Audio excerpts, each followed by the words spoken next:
Welcome to this week's story time with Miss Rachel. This week we're going to read Spike the Mixed Up Monster. Let's get started with our first story. This is by Susan Hood and the pictures are by Melissa Sweet.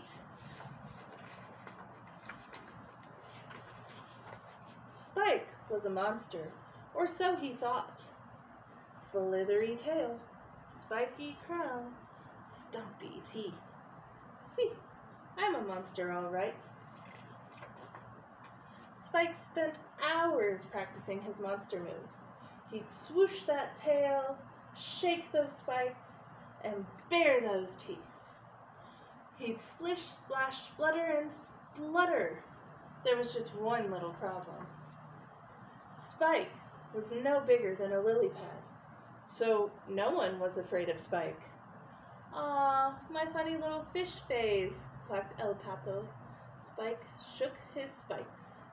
"Ah, amigo," said El Armadillo, "you're cuter than a bug's behind." Spike swooshed his tail. "Ay, caramba, you're almost as adorable as I am," said El Campano. Spike bared his teeth. "He has such a sweet smile," everyone agreed. Spike's crown of spikes drooped and he sank beneath the water, settling into the scum at the bottom of the lake. "I'm a horrible monster," he thought. "A no-good, horrible monster." And can you see he's so sad? Early one misty morning, a traveler appeared by the lake. A monster. A real monster. A Gila monster. He wore a black mask and flicked a black tongue. There was a monster as tough as they came. One look and the animals knew what to do. "El monstro!" clucked El Pato. "Flap and fly, flap and fly! El monstro!" cried El Armadillo. "Dig and hide, dig and hide! El monstro!" said El Campano. "Run inside, run inside!" Only Spike was left to face El monstro. He knew what to do. His monster moves. He shook his spikes. He bared his teeth and swooshed his tail. He splished, splashed, splattered, and spluttered. El monstro didn't make a move. He didn't make a sound. He stopped and he stared.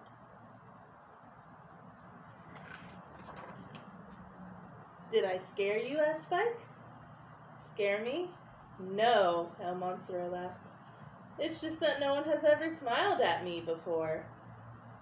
"Oh," said Spike. His crown of spikes drooped as he dropped back down into the water. He was very sad. He did not scare the Gila monster. "Wait!" cried El Monstro. "Wait, amigo! I need your help.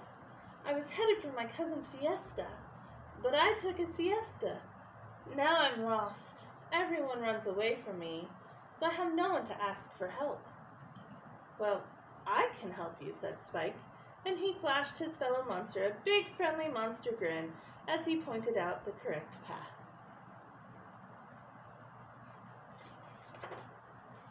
"Gracias, amigo," said El Monstro, returning Spike's smile. "Amigo," said Spike. "De nada, mi amigo. Adios." "Adios, amigo," said El Monstro. "See you next time." And he was on his way. Slowly, carefully, El Pato, El Armadillo, and El Campano crept out of their hiding places.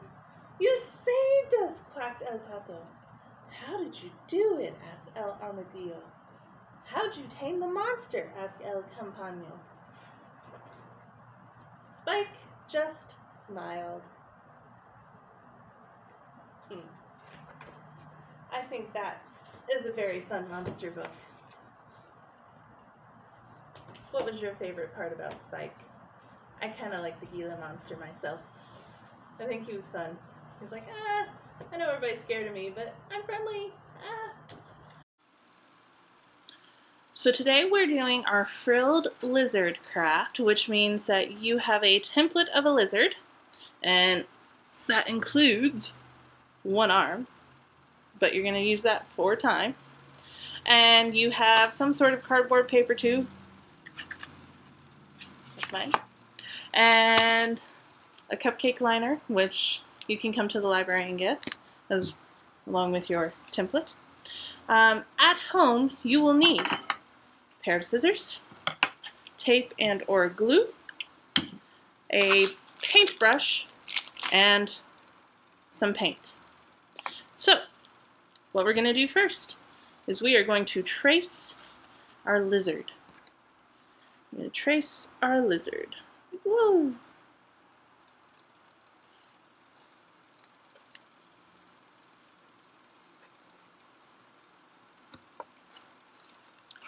And just kind of get it as nice as possible.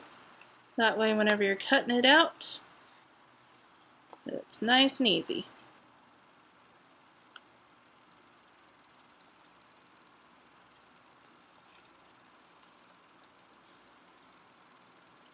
Woo. There goes me.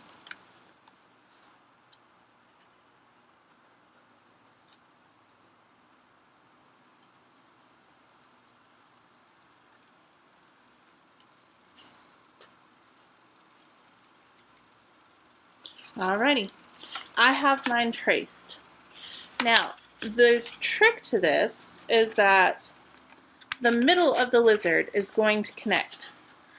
So he's going to have a middle part that will connect. So let's get our scissors out. I'm going to do his head first. Woo! And cut this out.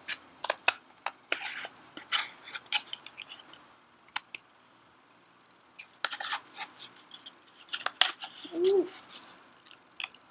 If it's a little difficult, that's okay. Now, we don't want to cut any farther than the head because we're going to have to do a special cut to the body.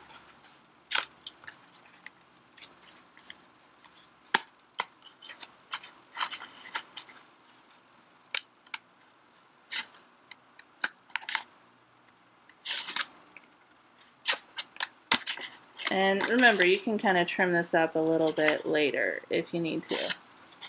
So, I am going to kind of cut around so that I have a better way. Just make sure you don't cut the top.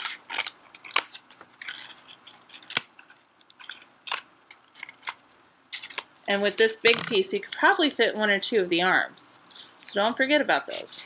Now, I've kind of folded it down a little bit. So you can see, I folded it because I need to get my middle part. So my middle part, I'm going to come around, I'm going to come down. Okay, so as you can see, it's right there. But I'm not going to cut all the way through. So I'm going to leave a little bit. And then I'm going to come down to the tail. So it's still connected right there. It might be a small connection, but it's still connected right there. And we're going to do the same to this side because he has 2 sides.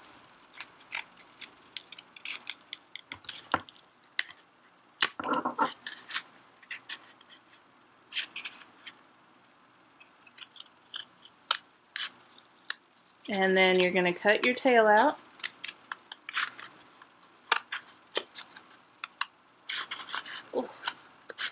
Making that turn is rather difficult.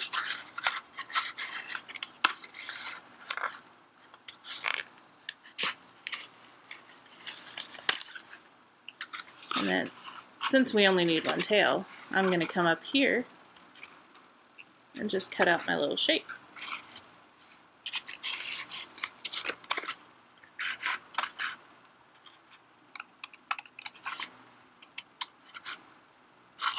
And so see, I'm starting to cut out the tail.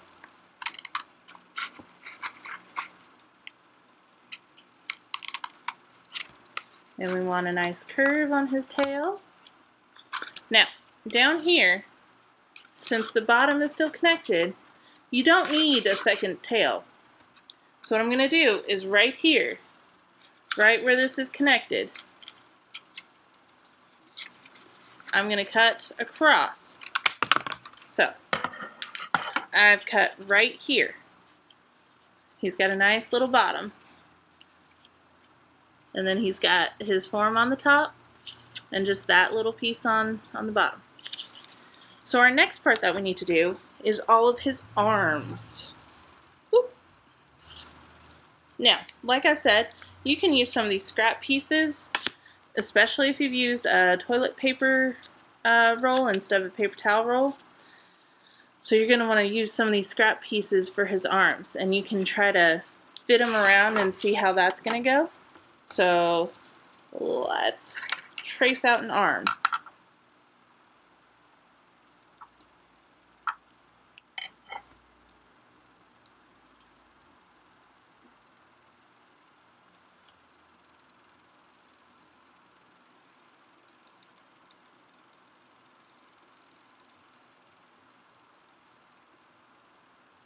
And let's go ahead and cut that guy out.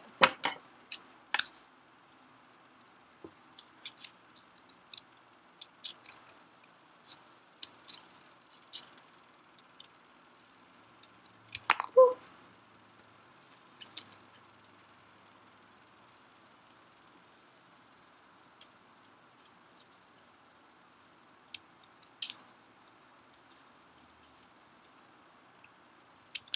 Here's my trick that I was kind of doing. I'm going to cut down on this angle, and then I'm going to cut down on this angle.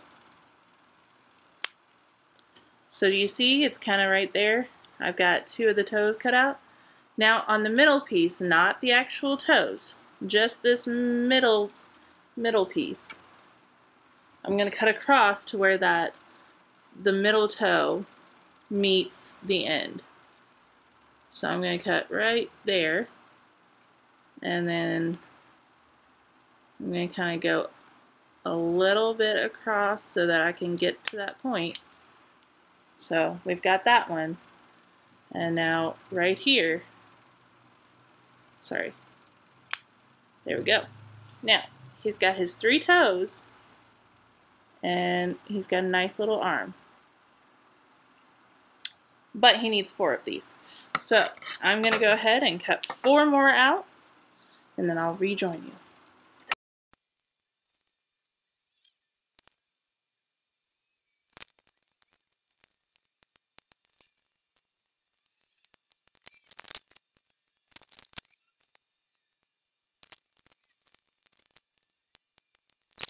Alright, so now that you have your lizard cut out, we're going to assemble the lizard. So, I am going to take my 4 lizard legs and put them where they belong on the body. So I'm going to take some glue.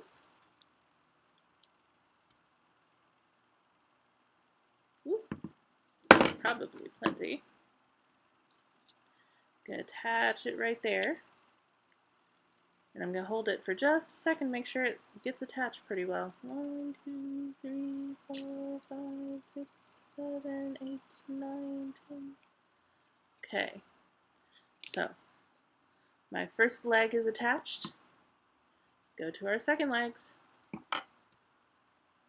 And let's attach the second leg. Let's hold it down. 1, 2, 3, 4, 5, 6, 7, 8, 9, 10. Oop, I probably got a little bit too much glue right there. Let me get that off. I don't like using too much glue. But look, he's got his little front legs. So, let's get his back legs. I think I like this side better. It doesn't have as many numbers on it. Right, and attached, and we're going to hold. 1, 2, 3, 4, 5, 6, 7, 8, 9, 10. Okay, so he shouldn't move too much. And our last leg. Okay.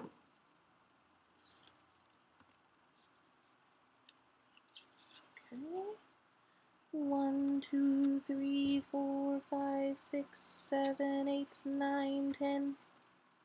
And just for good measure, an extra couple seconds because my front one came off. Oh no! So did the back one. I may have used too much glue. Uh-oh.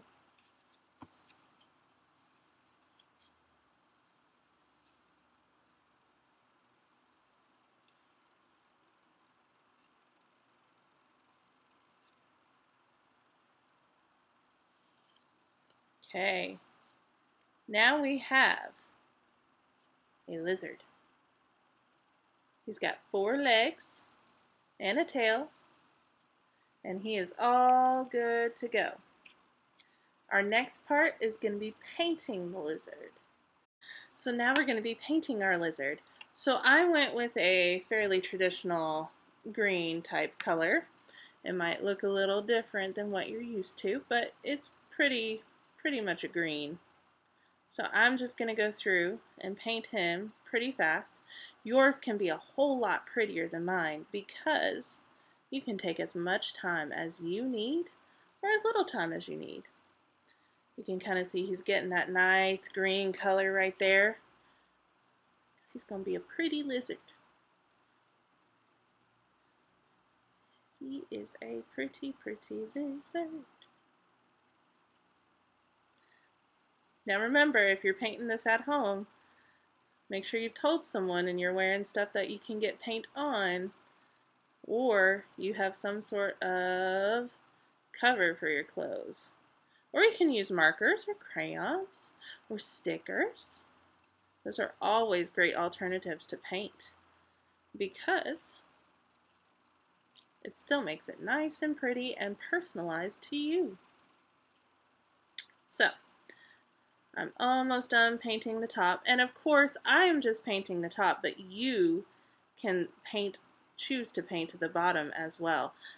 I don't want us to have to wait on that to dry though, but he'll still be pretty.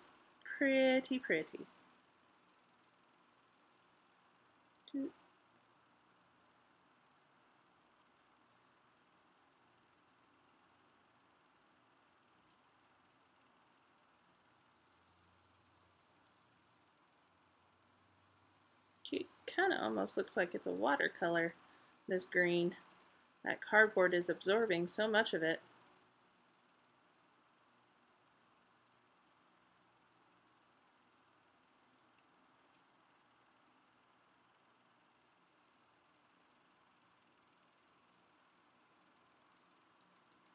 Oh yeah, that's a nice color. Now, I'm probably going to come back and do another coat on this pretty lizard because he needs it. It's a nice color, but he needs another coat. So, here's his first coat. And then I'm also going to add a couple decorations. So, I'm probably going to put some white and maybe some black polka dots. I'm not sure yet. But our last step after we have painted our lizard, so we've got him all put together, he's painted, we're going to put our cupcake liner on. Now you all with your dry lizard, because you've painted it now, are going to take the cupcake liner, and it's this nice polka dotted green or a white with green polka dots. And what you're going to do is you're going to kind of fold it, but not all the way. So I don't want to squish it. I want it to be kind of like, it almost looks like a one of those fortune cookies if you haven't bent it up. And I'm going to take the scissors. I'm going to do a nice line. So you can kind of see I can fit my thumb through it.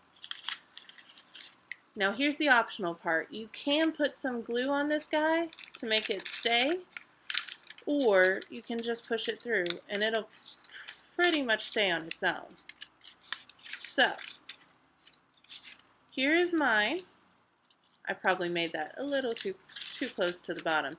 that's what I'm going to do. I'm going to turn him over. My other one was right in the middle, so for my practice. In fact, I like my practice one better. So here's the one I use for practice. And here we go. See? And now he's got a little lizard. We're frilled lizard at this point because we've got this frilled collar. And you can put him out to decorate, or you can make some more and add little friends for him. It's up to you. But you now have your lizard.